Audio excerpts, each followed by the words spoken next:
Hello friends, welcome back to my channel New Crystals. எல்லோரும் எப்படி இருக்கீங்க?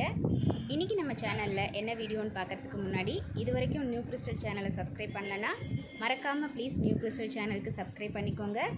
அண்ட் வீடியோ பிடிச்சிருந்தா உங்கள் ஃப்ரெண்ட்ஸுக்கும் ஷேர் பண்ணுங்கள், லைக் பண்ணுங்கள். வாங்க இப்போ வீடியோ பார்க்கலாம்.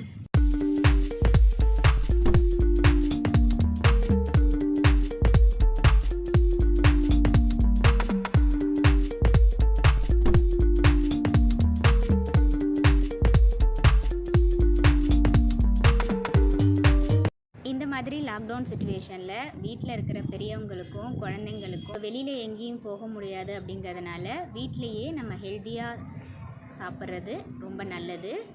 மோரோவர் பெரியவங்க தனியாக இருந்தாங்க அப்படின்னா அவங்கள தனியாக விடாமல் நம்ம அவங்க கூட போய் இருக்கிறதோ இல்லை அவங்கள நம்ம கூட அழைச்சிட்டு வந்து பார்த்துக்கிறதோ தான் நல்லது.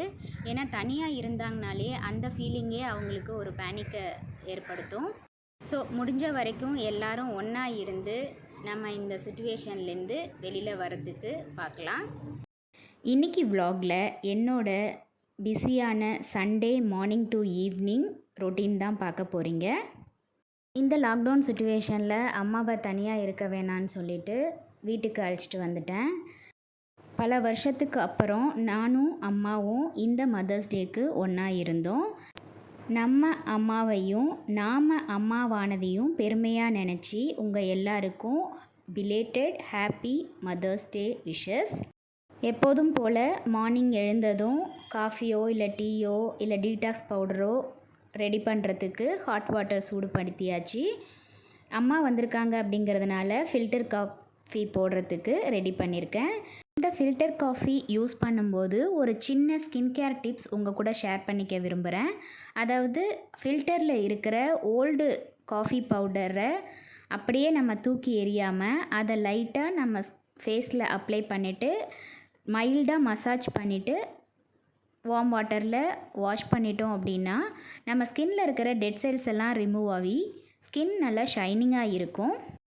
காஃபி முடிஞ்சதும் கொஞ்ச நேரம் ரிலாக்ஸ் பண்ணிவிட்டு மார்னிங் பிரேக்ஃபாஸ்ட் ரெடி பண்ணியாச்சு. சிம்பிளான இட்லியும் தேங்காய் சட்னியும் ரெடி பண்ணி சாப்பிட்டுட்டு கிச்சனையும் க்ளீன் பண்ணி முடித்து வச்சாச்சு. மண்டேலேருந்து லாக்டவுனுங்கிறதுனால ஓரளவுக்கு தேவையான வெஜிடபிள்ஸ் ஃப்ரூட்ஸ் வாங்கிட்டு வந்து நல்லா க்ளீன் பண்ணி வாஷ் பண்ணிவிட்டு அகலமான டவலில் எல்லாத்தையும் காய வச்சு ஃப்ரிட்ஜில் எடுத்து ஆர்கனைஸ் பண்ணியாச்சு.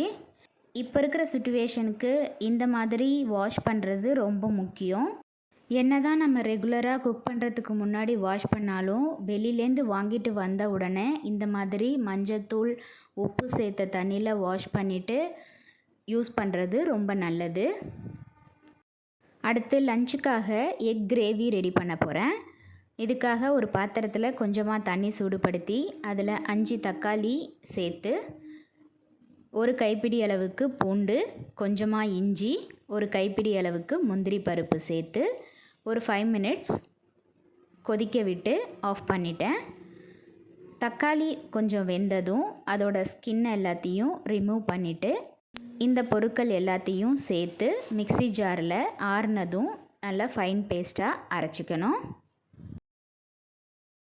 அடுத்து இந்த கிரேவி தாளிக்கிறதுக்காக ஒரு கடாயில் 2 டீஸ்பூன் அளவுக்கு ஆயில் சேர்த்துருக்கேன். ஆயில் சூடானதும் மசாலா பொருட்கள் நான் பவுடர் பண்ணி வச்சுருக்கேன். அதை சேர்த்து கூடவே ஒரு கப் அளவுக்கு வெங்காயம் சேர்த்து பொன்னிறமாக வதக்கிக்கலாம்.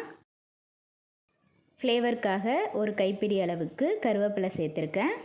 டேஸ்ட்டுக்கு தகுந்த உப்பு, 1/2 டீஸ்பூன் மஞ்சத்தூள் சேர்த்து நல்லா வதக்கிக்கலாம். வெங்காயம் நல்லா வதங்கினதும் நம்ம அரைச்ச பேஸ்ட்டை அதில் சேர்த்து காரத்துக்கு தகுந்த மிளகாய்த்தூள் சேர்த்து ஸ்டவ்வை மீடியம் ஃப்ளேமில் வச்சு ஆல்ரெடி நம்ம தக்காளி வேக வைத்த தண்ணியையும் சேர்த்து நல்லா கொதிக்க விடணும். கிரேவி நல்லா திக் கன்சிஸ்டன்சி வந்ததும் முட்டையை வேக வச்சு அதை இது கூட சேர்த்து இறக்கிறதுக்கு முன்னாடி 1 டீஸ்பூன் அளவுக்கு கஸ்தூரி மேத்தி பவுடர் சேர்த்து ஸ்டவ்வை ஆஃப் பண்ணிடலாம். ரொம்பவே டேஸ்டியான எக் கிரேவி ரெடி ஆகிடுச்சு.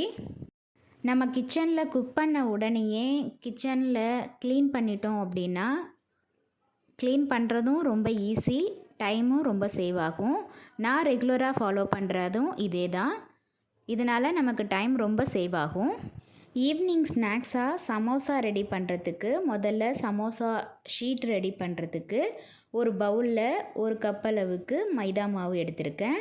தேவையான அளவுக்கு உப்பு சேர்த்து 2 டீஸ்பூன் அளவுக்கு எண்ணெயும் சேர்த்து நல்லா மிக்ஸ் பண்ணிவிட்டு 1 கப் மைதாவுக்கு 1.25 கப் வாட்டர் சேர்த்து கட்டி இல்லாமல் மிக்ஸ் பண்ணிக்கணும். இந்த மிக்ஸ் பண்ண மாவை ஃபில்டர் பண்ணி கட்டி இல்லாமல் இந்த கன்சிஸ்டன்சிக்கு எடுத்துக்கலாம். இப்போது ஒரு பாத்திரத்தில் கொஞ்சமாக தண்ணி சூடுபடுத்தியிருக்கேன். தண்ணி நல்லா கொதி வரும்போது அதுக்கு மேலே ஒரு பிளேட்டோ இல்லை நான்ஸ்டிக் தவாவோ வச்சு அதில் ஒரு கரண்டி அளவுக்கு இந்த கரைச்ச மைதா மாவு ஊற்றி ஸ்ப்ரெட் பண்ணி விட்டுக்கலாம்.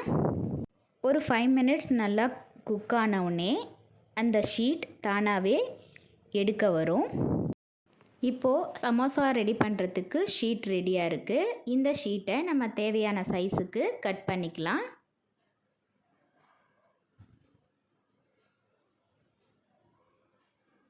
அடுத்து இந்த சமோசா ஸ்டஃபிங் ரெடி பண்ணுறதுக்கு ஒரு பவுலில் வெங்காயம் நைஸாக கட் பண்ணி சேர்த்துருக்கேன். கூடவே டேஸ்ட்டுக்கு தகுந்த உப்பு, ஒரு கைப்பிடி அளவுக்கு அவல், காரத்துக்கு தகுந்த பச்சை மிளகாய், 1 டீஸ்பூன் அளவுக்கு lemon juice, 1 teaspoon garam masala சேர்த்து நல்லா மிக்ஸ் பண்ணி ஸ்டஃபிங் ரெடி பண்ணிக்கலாம்.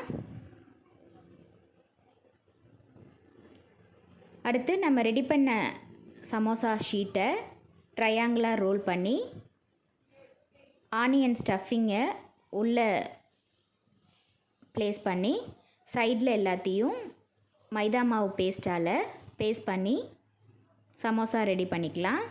இந்த சமோசாவை ஆயிலில் டீப் ஃப்ரை பண்ணுறதுக்கு ஆயில் சூடுபடுத்தி டீப் ஃப்ரை பண்ணி எடுத்தாச்சு. ரொம்ப டேஸ்டி அண்ட் கிறிஸ்பியான வெங்காய சமோசா ரெடி ஆயிடுச்சு. இன்றைக்கி இந்த vlog இதோட முடியுது. என்ன ஃப்ரெண்ட்ஸ், வீடியோ பார்த்தீங்களா? இதே மாதிரி நீங்களும் ட்ரை பண்ணி பார்த்துட்டு எப்படி இருக்குன்னு உங்கள் கமெண்ட்ஸை போஸ்ட் பண்ணுங்கள். இந்த வீடியோ பிடிச்சிருந்தா ப்ளீஸ் லைக் பண்ணுங்கள், ஷேர் பண்ணுங்கள் அண்ட் மறக்காமல் நியூ கிறிஸ்டல் சேனலுக்கு சப்ஸ்கிரைப் பண்ணி எனக்கு சப்போர்ட் பண்ணுங்கள். நெக்ஸ்ட்டு ஒரு இன்ட்ரெஸ்டிங் அண்ட் யூஸ்ஃபுல்லான வீடியோட உங்களை மீட் பண்ணுறேன். Till then bye from new crystals. Thank you.